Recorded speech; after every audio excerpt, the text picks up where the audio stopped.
Good morning, everyone. This is not church, and I'm getting set up here, getting all the streams running.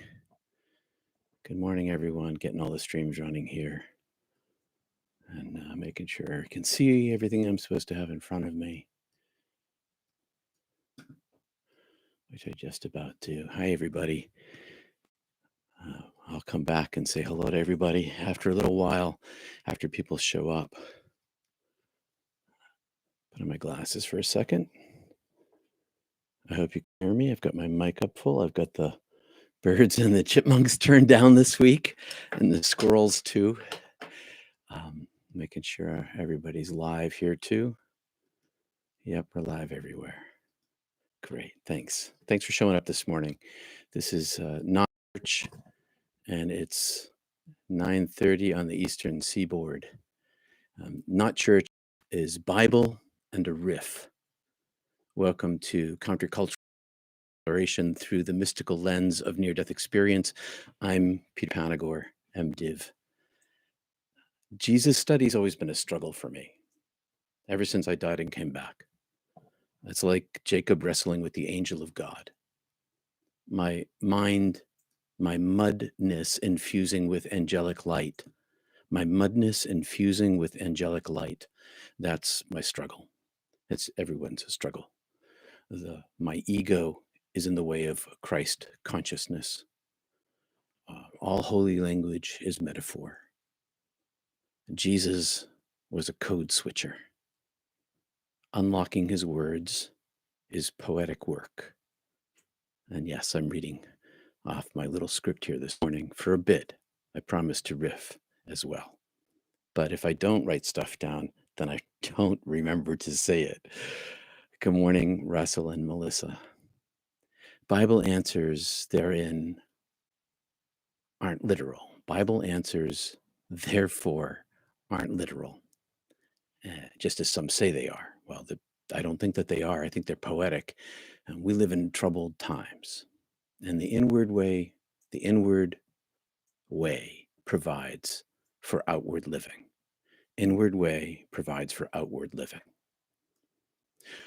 The answers for all human trouble is God. The problem of humanity is that, big word for you, the problem with humanity is that we are Satan. Our brains are the Satan. Our brains are the ego that prevents us from uniting with the oneness of being, and they are also the tool to use to do just that. Satan not in the pejorative sense, Satan not in the evil sense, but Satan as the veil, the thing that prevents us from seeing what's right in front of our noses. You might want to read Job to get the full breadth of how Jesus and Satan were buddies. But that's not our subject today, other than the ego, which is always pretty much our subject. I'll go back to my little script here and I'll say our egos, our self-desires are the Satan of the worst three words in human history: me, my, mine. Thanks, Augustine. So what's the cure? That's what we're going to talk about today. But bread dough, that's what we're going to talk about today. Luke 13:20-21, John 12:44. But first, a poll. On my author's Facebook page, there's a poll on Facebook, to repeat myself, and it asks the question, do you like me riffing or do you like me as a scripted scholar? So please go take the poll on my Facebook page. Second, that's on Sunday mornings. Second, Mystic Tea, your mystical stories conversation. It's coming up following this at 10:30 or 11. It's in the notes, and I should check my Zoom, let you know for sure. It's at 10:30, and it's the links in the notes, and you can join us there. 22 people for the last 3 weeks. We have conversations about mystical experiences, yours. It's a safe place to explore those things. Third, Not Church and Mystic Tea will continue to grow, and we've been growing with your support, and it's needed because I need to, support myself, basically, and spend time doing this. And I want to help you out, but I also need your support to do this, and we do this together. It's our shared light. So I'm passing the hat. And why am I passing the hat and not the plate? Because I've been a street performer in my life, and street performing is much more fun than church, where you pass plates. I much prefer to pass the hat. It's tons more fun. Vimeo, Peter-Panagore at Peter-Panagore, and on PayPal, you can find links at peterpanagore.love. Thanks. Enough of that stuff. Okay. So finally, to the bread of the morning. And first, I'm riffing. Second, I'm scripted. And then I'm riffing again. So today, bread dough. I'm going to read you from Luke. It's on all this stuff is on my desktop. Luke 13:20-21. Again, he asked, "What shall I compare the kingdom of God to? It is like yeast that a woman took and mixed into 60 pounds of flour until it worked through all the dough." So often in church, we read the other scripture that says the woman just kneaded the yeast into the flour and basically baked a loaf of bread. But in this version of it, in Luke's version of it, 60 pounds of flour. I've made bread before. I have one of those mixers that makes a huge difference for kneading the dough. Have you baked bread before? And how many cups do you use when you bake 3 loaves of bread? Now imagine not having the machine and kneading it in by hand, the yeast in by hand, and it's not 60 cups of flour, it's 60 pounds of flour. And she kneads it into the yeast until the yeast permeates the whole dough. 60 pounds. I mean, she was buff, okay? She was strong, upper body strength, core strength, forearm strength. Working 60 pounds of flour is work. And she worked that, according to Jesus, into the dough until the yeast was evenly spread through 60 pounds of flour. Spirituality has some work to it. You have to knead the dough of your own body with the yeast with a capital Y, metaphor. All language about God is metaphor. With the yeast, capital Y, of the Spirit. And that's why we practice adoration, worship, meditation, remembrance of God during the day. By doing those things, we push the yeast into our body weight, our doughy body weight. When we practice, when we have conversations about God, when we remember God, when we're in nature, listening to God through speaking through the Spirit in the trees, in the wind, even in the fierceness, because nature's not always cute and pretty, and life isn't always cute and pretty. God is always the yeast inside of everything, all the time, everywhere. And as we knead this into ourselves and we bring this yeast into the core of our being, intercellularly, interiorly, we expand. When I was dead, my soul was uncontained by the dry flour. My soul was this moist, expanded, fluffed up thing, 10,000 times its size, here, contained in this mortal coil. We can knead the yeast inside ourselves. It can bubble inside us and grow right now, here. That's what Jesus is telling us to do in this parable. Part 2, a little more scripted. See if I can read my script well. But first, John 12:20. Take it again. But first, John 12:44. Then Jesus cried out, "Whoever believes in me does not believe in me only, but believes in the one who sent me." Most of the time, Jesus was not pointing at himself. He was always pointing at the one. Not me, he says. You, the one. I hear, I see, I do things that the one tells me. So here's a little scripted stuff. Hard to separate the light from the carrier. It's hard to separate the light from the carrier in Jesus.